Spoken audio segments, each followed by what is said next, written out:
Seperti yang pemirsa lihat pagi ini atau siang ini, kita lihat ini volume Sungai Musi lumayan besar.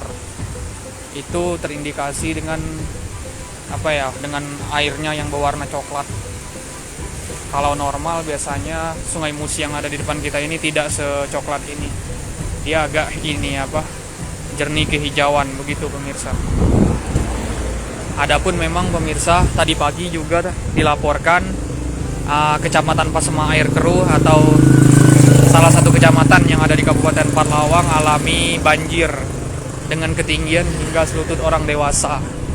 Akan tetapi memang lokasinya lumayan jauh dari sini, jadi kita tidak ke sana.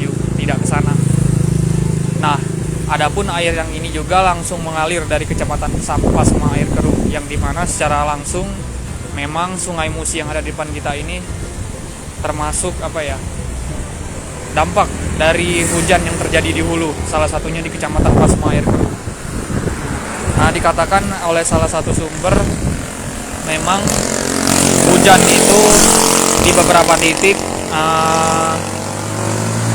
di Kabupaten Parlawang terjadi sejak Minggu malam, sejak malam Minggu. Jadi hingga hari ini itu terlihat di mana Sungai Musi yang ada di depan kita ini airnya sedikit naik atau meluap.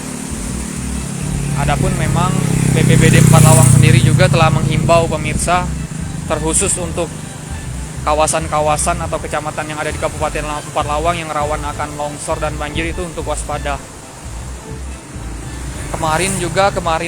Tadi pagi itu terpantau di Kecamatan Pasema Air Keruh.